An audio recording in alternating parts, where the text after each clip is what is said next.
Radio Publique Africaine.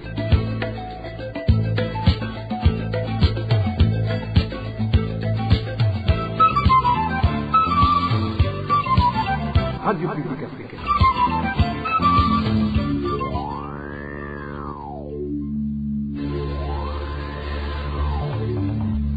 C'est le moment de suivre le journal parlé en français. À la présentation, Nadège Irakoze.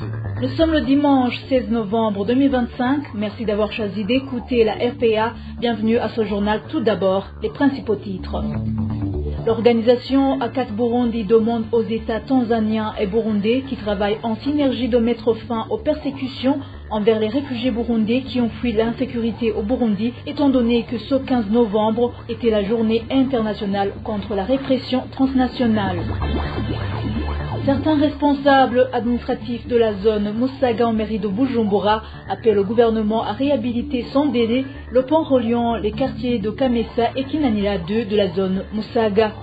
Les habitants de la ville de Bujumbura dénoncent la corruption flagrante entretenue par certains policiers et des agents de sécurité chargés de réguler les files d'attente dans les parkings pour bus au centre-ville de Bujumbura. Voilà pour le menu, les détails c'est tout de suite. Bonsoir, page gouvernance pour débuter ce journal. Le gouvernement, en collaboration avec le ministère ayant les infrastructures dans ses attributions, sont appelés à réhabiliter sans délai le pont reliant les quartiers de Kamesa et Kinanila 2 en zone Musaga, commune Mugere en province de Bujumbura. Cette alerte est lancée par certains responsables administratifs de cette zone de Musaga qui affirment que les efforts de la population pour essayer de juguler ce problème sont restés vains. Emmanuel Nyungeko nous en dit plus.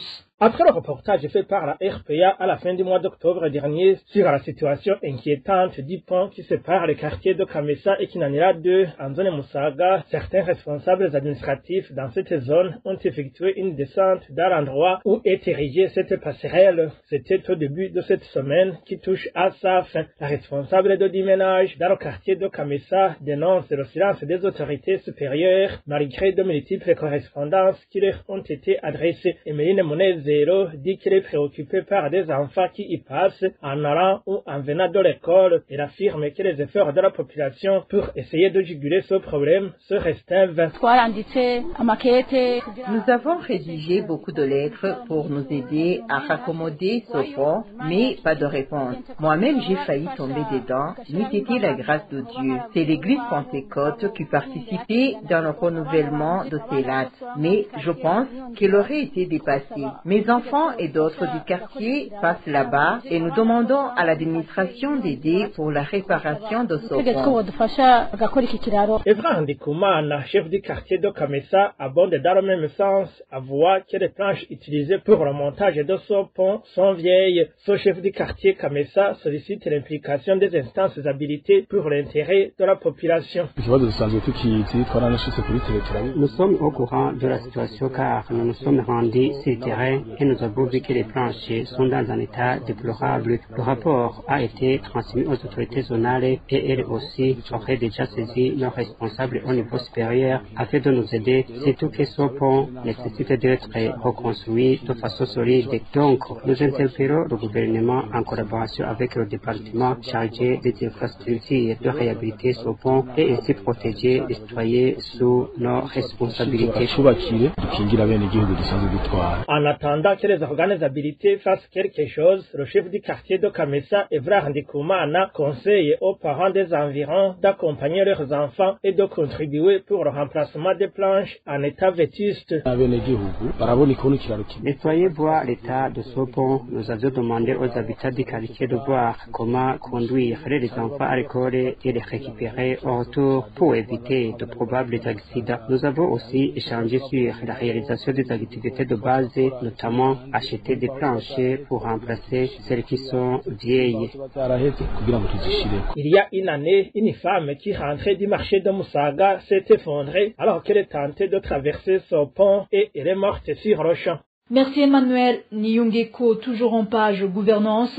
Les habitants de la ville de Bujumbura dénoncent le comportement de certains policiers et des agents de sécurité chargés de réguler les files d'attente dans les parkings pour bus au centre-ville, qui exigent une somme de 1000 francs burundais aux usagers avant d'entrer dans les bus. Les habitants, qui condamnent fermement cette pratique, demandent que ces policiers et agents de sécurité corrompus soient immédiatement arrêtés. Le point avec Rémi Ndelagakura.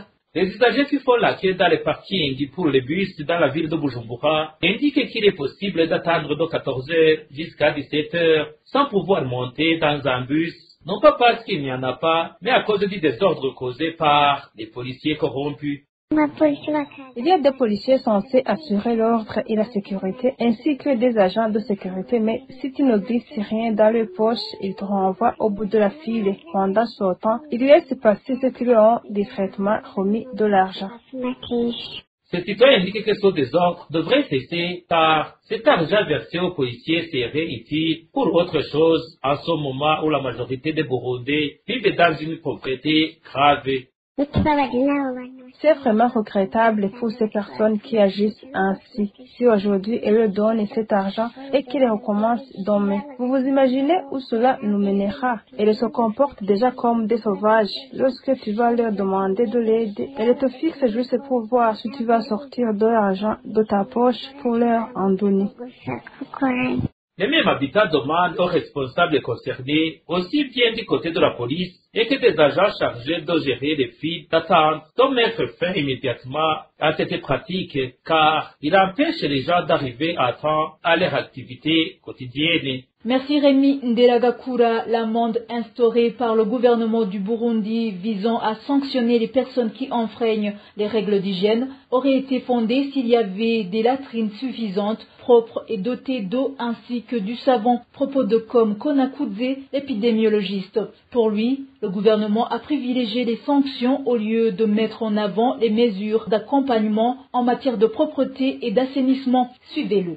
Nous savons bien aussi que le financement de l'hygiène et de l'assainissement au Burundi ne prend que 1,1% du budget national, ce qui montre que les objectifs de 2040-2060 sont loin d'être atteints au niveau de la salubrité, de l'hygiène, de l'assainissement au pays. On considère aussi qu'il manque de toilettes publiques, de poubelles publiques, manque de gestion des déchets dans les villes, même dans les villages, et limite ces mesures. Les amendes seules ne suffisent jamais. Elles doivent être accompagnées auparavant par la disponibilisation d'infrastructures sanitaires en quantité suffisante, propres et maintenues. Une amélioration de l'hygiène publique et une mobilisation sociale, par exemple, pourrait accompagner les mesures que l'État aurait dû prendre avant plutôt que sauter sur une imposition des sanctions pour des infrastructures ou bien une disponibilité quasi inexistante de ce qu'on veut sanctionner. Comme Konakudze précise également que même si les habitants seront arrêtés et soumis à ces amendes, tant qu'il n'existe pas d'infrastructures sanitaires adéquates, ils continueront d'être arrêtés car ils n'auront d'autre choix que de se soulager dans la nature.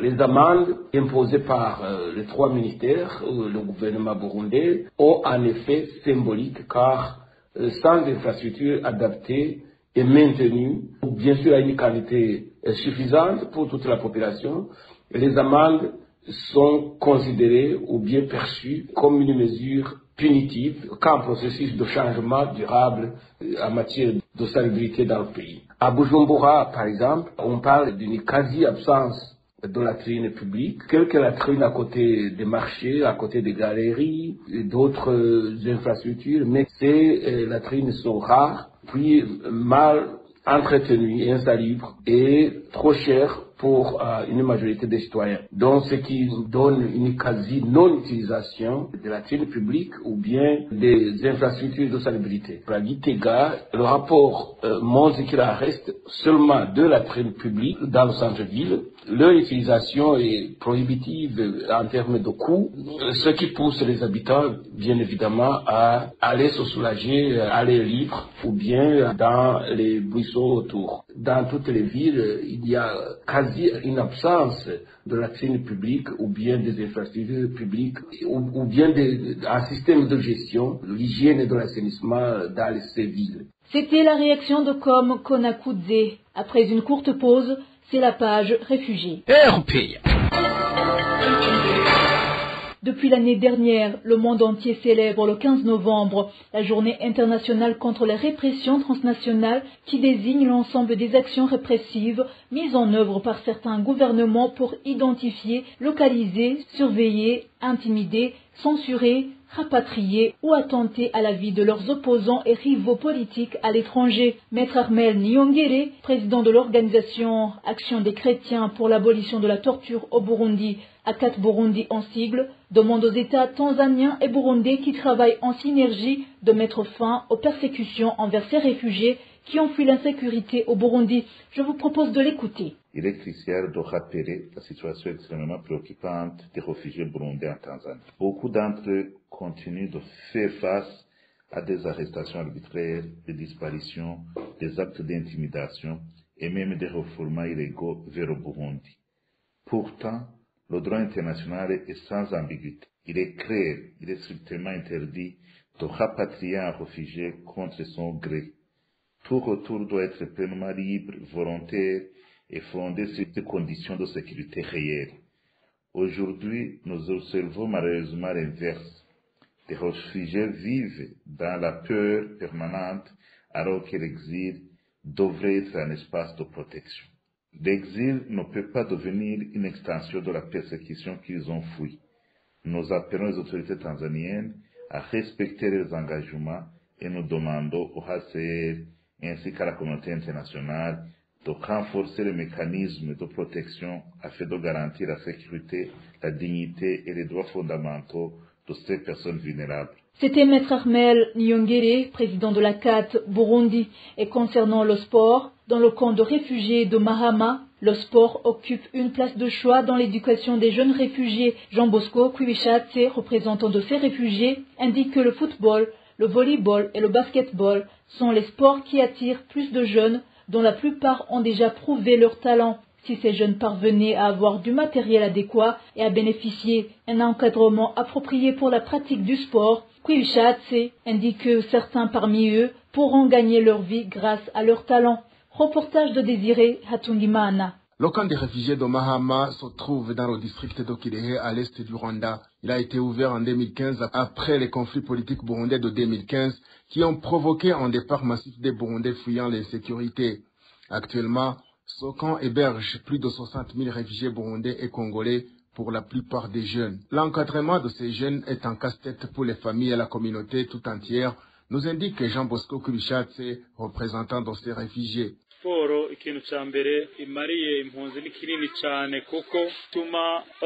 Le sport est très important pour les réfugiés. Il permet de rassembler des gens. Le camp est habité par plusieurs personnes qui sont venues de différents pays, mais grâce au sport, ils parviennent à se mettre ensemble dans les équipes et créer un esprit d'amitié et de solidarité. Le sport est un outil rassembleur, surtout pour les personnes en difficulté. Il permet aux gens comme nous de retrouver l'espoir de vivre. Le sport joue un grand rôle dans le moment difficile. C'est pourquoi nous encourageons les jeunes de pratiquer le sport, car il leur évite la délinquance. Les filles qui jouent au basketball, au football, évitent les mauvaises habitudes comme la prostitution grâce à l'esprit sportif qui les guide. Jean Bosco Kwibishatse indique que des problèmes ne manquent pas dans cet encadrement des jeunes par le sport. Il y a un manque d'équipement sportif pour les jeunes qui jouent au basketball, volleyball et football qui n'ont pas de maillot. Le peu de maillot qu'on a, ils les partagent, ce qui est un problème. Au moment où les autres se rassemblent avant les matchs, nous, c'est impossible. Suite aux conditions difficiles dans le cas, les jeunes ne mangent pas suffisamment, ce qui constitue un handicap pour le développement sportif. Jean Bosco Kwibishatse demande à ceux qui le peuvent de venir en aide à ces jeunes en leur donnant des ballons et des équipements sportifs qui leur permettraient de pratiquer correctement le sport afin d'atteindre leurs objectifs. Merci Désiré Hatungimana. Dernier dossier de ce journal avec la page Société. Le léger mieux observé depuis quelque temps dans le domaine du transport dans la ville de Kirundo, en province de Butanyerera, n'est plus d'actualité suite au manque de carburant qui s'observe dans cette province. Actuellement, les prix ont de nouveau grimpé. Les conducteurs des véhicules de transport indiquent que le peu de carburant qu'ils parviennent d'avoir provient du marché noir et leur coûte très cher. Emmanuel Ndaishimiye. Les habitants de la ville de Kirundo, province de Butanyerera, indiquent qu'ils venaient de passer près d'un mois sans problème de carburant, ce qui a fait que les prix de transport retournent à la normale. Ces habitants indiquent actuellement que suite à la pénurie de carburant, les prix ont encore augmenté. Les chauffeurs des véhicules de transport indiquent qu'ils se ravitaillent sur le marché noir à un prix exorbitant. Le carburant a manqué le jour même de la distribution randomée, les prix ont augmenté. Aujourd'hui, le ticket de transport Kirundo-Bujumbura passe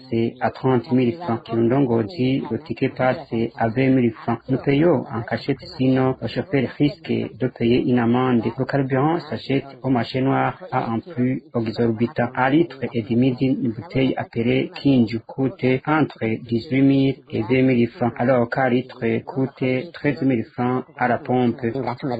Ces habitants de la ville de Kirundo indiquent qu'il y avait un léger niais ces derniers jours dans le domaine de transport et qu'ils reconnaissaient les efforts fournis. Ces derniers jours, il y avait une évolution. Les prix de transport ont été réduits. Kirundo-Bujumbura, le prix était à 20 000 francs, mais aujourd'hui, le ticket coûte à 30 000 francs. Kirundo-Ngozi, le prix était à 15 000 francs, mais aujourd'hui, le prix passe à 20 000 francs. Quand il n'y a pas de carburant, le prix augmente. Ces habitants de la ville de Kirundo demandent au gouvernement de faire tous les moyens possibles pour trouver du carburant, sinon il y aura beaucoup de problèmes dans le transport. Cette pénurie de carburant s'observe aussi dans la ville d'Ongozi, dans cette même province de Butanyerera. Merci Emmanuel Ndaishimiye. C'est sur ce reportage que nous mettons un point final au journal de ce dimanche 16 novembre 2025. Merci de votre attention. Merci également à toute l'équipe rédactionnelle et technique. Excellent dimanche à tous.